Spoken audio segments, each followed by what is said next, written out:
Here at the Oil and Gas Council in Paris, there's been a lot of focus on LNG development in Africa because that gas is going to be powering the new industries that they're hoping to develop throughout Africa. We're joined now by one of the players in that market, Gasol, and Damien is Vice President of Corporate Development. Now, you've got an interest in Malta as well, but your biggest project perhaps is in West Africa, in Benin, with LNG. Tell us about it. Yeah, sure. So the Benin project is basically a LNG import project, and we are using a floating storage unit.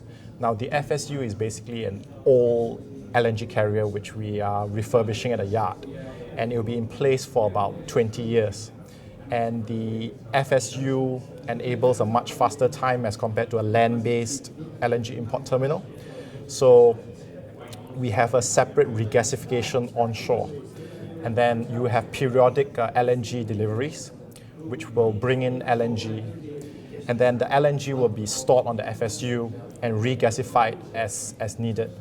The gas will then flow via the existing West African gas pipeline to the countries of Togo, Benin, and Ghana. And this will enable diesel and heavy fuel oil power production to be replaced with gas. So it's much cheaper and also better for the environment. And longer term, you're hoping to scale up the production of this. Yeah. The FSU itself is, or rather the regas unit, is capable of up to 400 million scarves per day. So, and the pipeline is also capable of around there. So actually we can easily scale up gas production. It just means more LNG deliveries. How have you found the business of operating in this particular region? Is the infrastructure in place? Is the political atmosphere appropriate?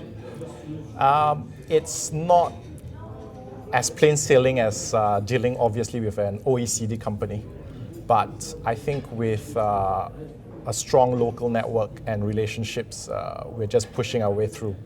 But as for the infrastructure, we are developing everything from scratch. So tell us about Malta. That's another area, Sure. which I suppose actually is geographically almost in the same area, just on the edge of North Africa. Malta was, we even half-jokingly call it a fluke, and we got the project because a group of local businessmen approached Gasol, and we took part in a two-stage government tender from 2013. So we became the preferred bidder after the two-stage process. And right now we have successfully developed the project such that it has started construction for about 5 months. And we are expected to sign the financing agreements for the full construction loan either this week or the following week. And I think Malta is important because it proves to the general oil and gas community that floating storage does work, and we can easily apply the same concepts to the Benin project. So what's the potential output from the Maltese project? The potential output, we supply 2 onshore power plants, but again, if the country has other needs for LNG or gas, we can easily scale up to meet those demands. So for example, a big thing nowadays in the industry is LNG for shipping. So I think by, I forgot, a certain year, all of the ships have to run on LNG rather than diesel fuel.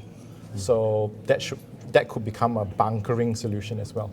So I know that last year you delisted from the AIM market in London because you felt that it wasn't an appropriate format for what you wanted to do. Correct. Why was that, and have the benefits that you wanted come through? We felt that firstly, being quite a small company, there wasn't that much of institutional investor acknowledgement of Gasol. So it was actually, frankly, quite hard to raise equity. Furthermore, from the Malta project, we realized that if we wanted to basically develop a new project or do an M&A, because of the project size compared to our market cap at the time, it would be considered a significant transaction. We would have to go through a reverse takeover, which is almost the same as an IPO listing. So based on the cost and just the management time on that, we felt that it wasn't worth it to be listed. So we are going to be continuing to develop our projects, and then when we become much bigger, then we will list again. All right, so how are you going to get much bigger? What are the next projects you've got your eye on? Sure, I think the Benin project is key. There's definitely unmet gas demand. So with this project, we can help the governments of Togo, Benin, and Ghana generate much cleaner power. But beyond that, I mean, having proved the concept, the floating storage, which is is what is making this a very exciting development. Okay, where do you go next? Where are you going to apply this technology elsewhere? Sure. We've been approached by many different governments, and we feel that actually for the LNG business, it's global. And we could do it in Asia, in the Middle East, even in other parts of Africa. As long as you have a country which wants to import LNG, we can bring in the floating-based solution, which is again much faster, lower cost than a land-based solution. So anywhere in the world. Yeah. All right, Damien Tay, thank you very much indeed for joining us. Thank you.